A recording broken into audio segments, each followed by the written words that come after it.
In our earlier lectures, we have seen the various security primitives, out of which authentication was one of the most important requirements.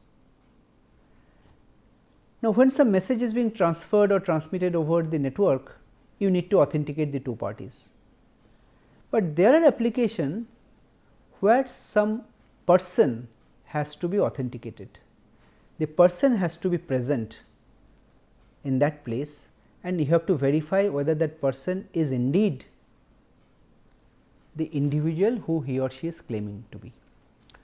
This is what is referred to as biometric authentication, and this is the topic of this lecture. Now, in this lecture, without going into the detail of the techniques and technologies, we shall provide you with an overview of what is biometrics, what are the various biometric traits that are used in practice, and some of the applications. Now, in biometrics, one thing you just understand that, as I said, that the person whom you are authenticating has to be present physically in the place where this authentication is carried out. So, what are you authenticating? You should authenticate some direct physical or psychological properties of that person, how he looks, his or her fingerprint, how he walks, and so on. These are a few things which are typically used. Let us see the basic definition of biometrics. Biometric is defined as some automated method for recognizing individuals. This is the basic idea, but how we can do it? Based on some measurable biological or behavioral characteristics, or a combination of both. There can be several biological or behavioral characteristics that you may need to look at. Some of the typical features which people have explored include fingerprints, which is very commonly used, face recognition, face, hand geometry, like hand, every hand is unique, like how much gap is there between two fingers, what is the geometry, what are the length, there are many features there, and also some marks or lines in the hands. These are called hand geometry. This is also a very unique way of identifying a person. Iris scan, the center of your eye is called iris, you can scan an iris. There are some systems where this iris is used as biometric, or you can scan your entire retina, the entire eye, the retina, that is more accurate than iris. And some of your behavioral features like your signature, how you sign, create a signature, and when you are typing on the keyboard, what are your features? Just two persons will have some difference in the way they type. Okay? Keystroke dynamics, gait means how you walk. Two persons, their walking style will be distinctly different.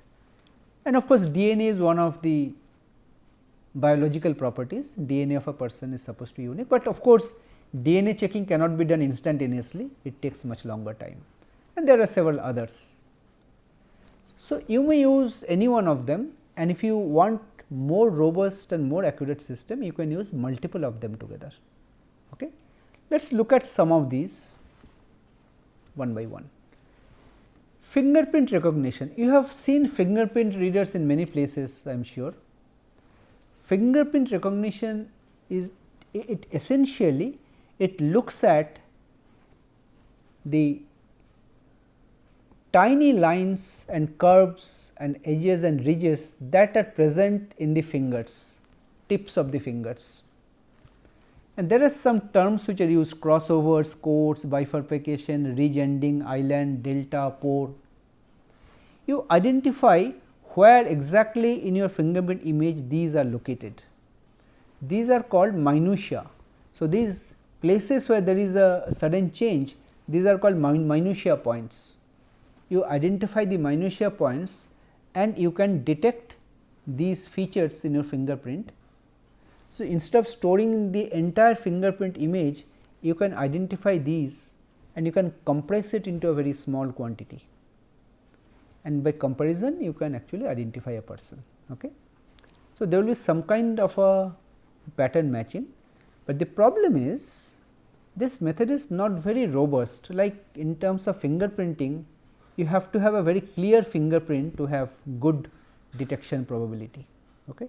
Sometimes you may see you may have to put your finger several times before you are getting authenticated, and if there is some dirt on your finger or some ink, or there is some dirt on the surface where you are putting your finger on, there can be some error in scanning.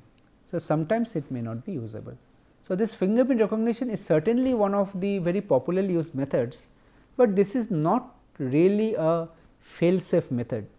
Well, you can use fingerprinting at some doors to gain entry into a premise, but you cannot use fingerprint for your bank transaction, because it is not considered to be 100% safe. Okay.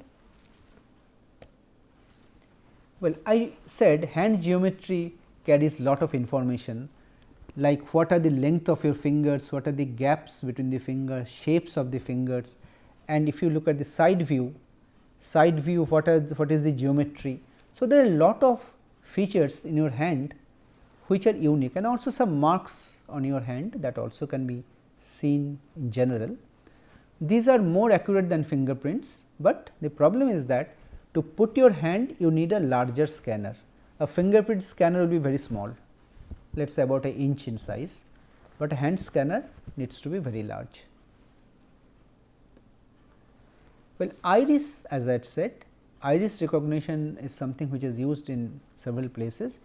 The central part of your eye, this is called the iris, and there are some cameras which are specifically designed to capture your iris recognition. So, these cameras use infrared light, one of these is an infrared source and the other is a camera, and after capturing the image is typically converted into vectors, and well, this also is moderately accurate. It is also not very foolproof. There can be some errors in validation or authentication even using iris. Facial recognition is considered to be better, provided you get a good image of your face. You can see the eye, you can see the nose, you can see the ears, you can see the chin. There are so many features in a face. Okay, if you take the image of a complete picture, then the location and the position of facial features can uniquely identify a person.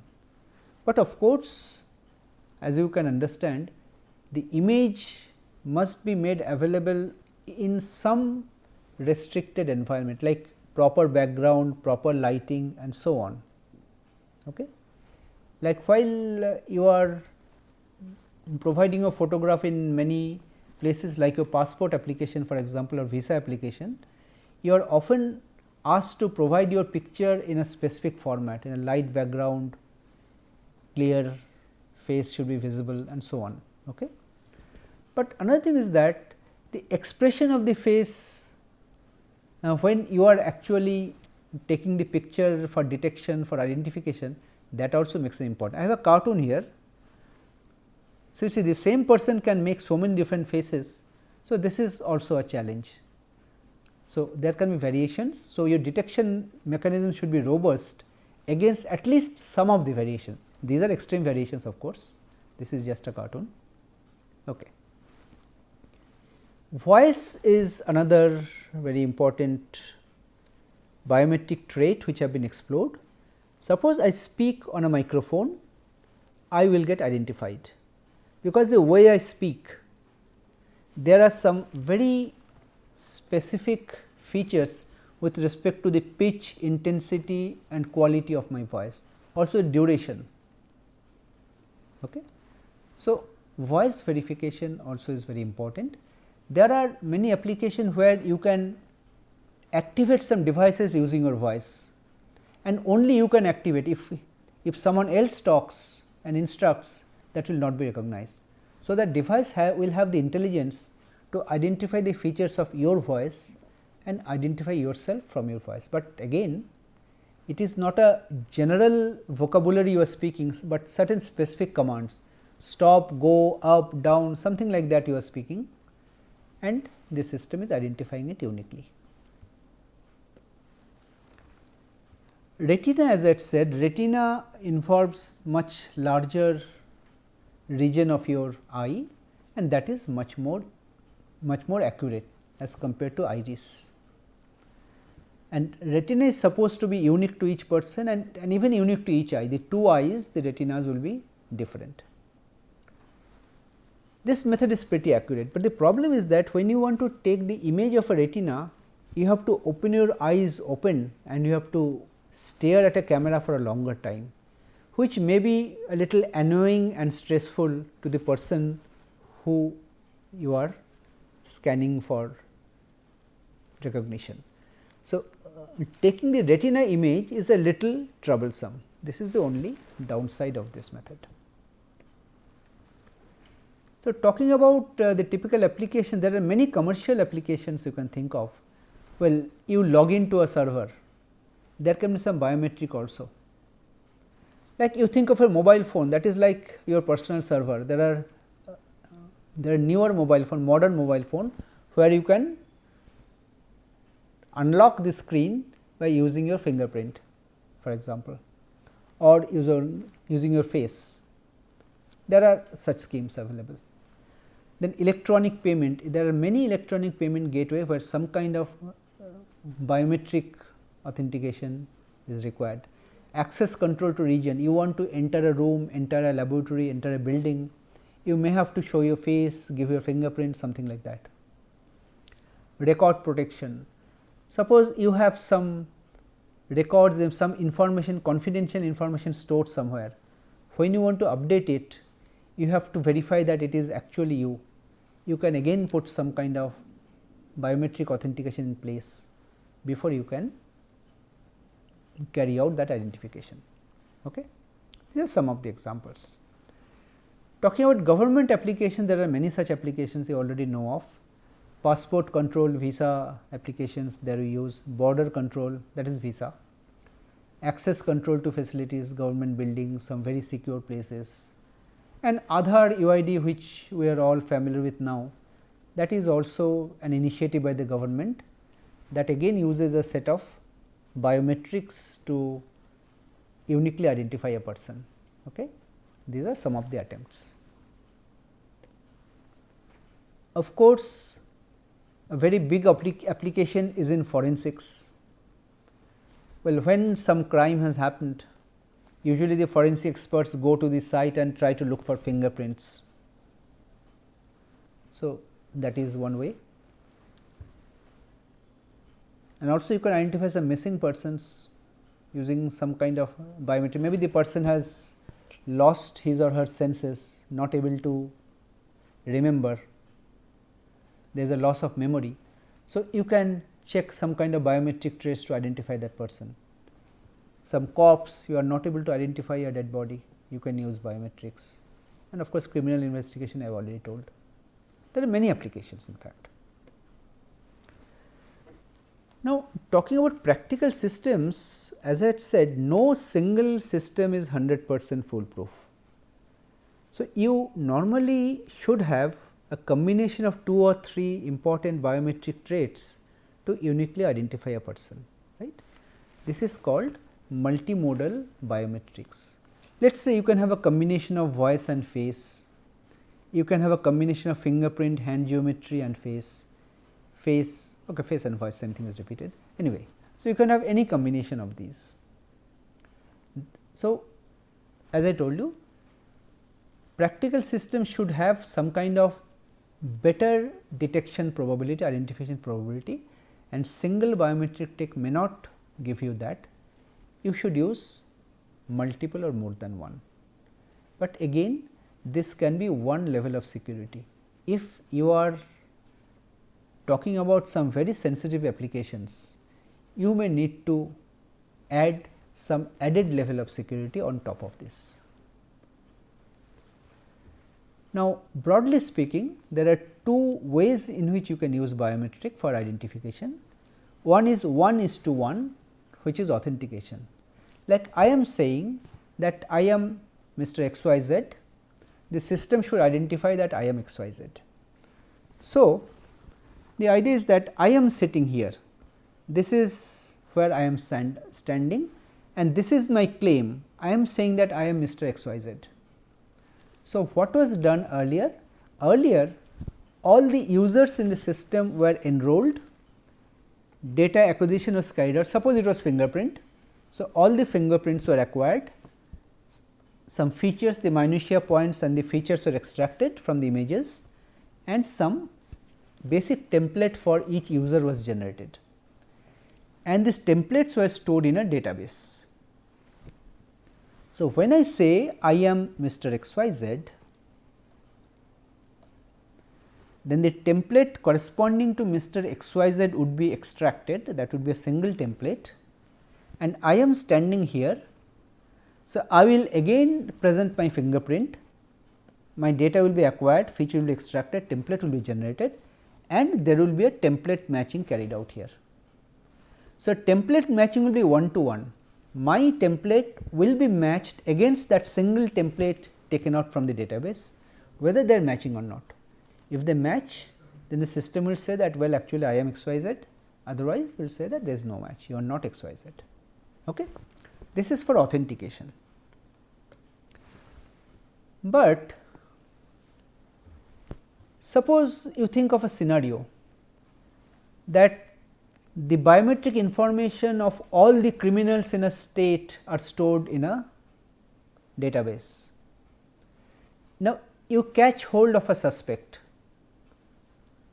something has happened, you catch hold of somebody, you try to find out whether that person is one of those criminals whose database is there.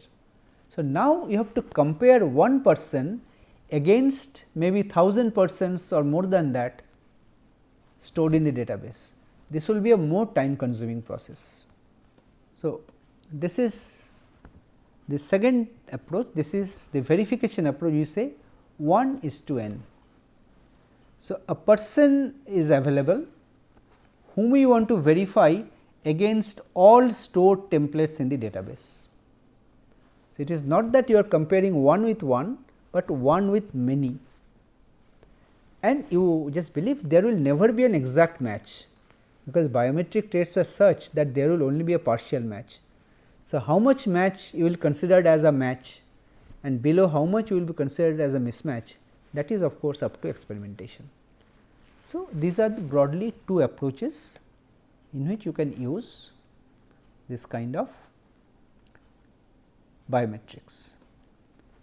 So, with this we come to the end of this lecture. Now, in this lecture essentially we talked very briefly about the concept of biometrics, how it is being used for access control. Now, the reason I chose to discuss this is that in any security system nowadays, whenever you want to secure your organizational network, you will find that there are many places where entry is granted using some kind of biometrics. You have to be very much aware of the kind of levels of accuracy and the different ways of hacking these systems, so that you can have a better idea about how to secure your system in terms of ethical hacking and security testing of your system. Thank you.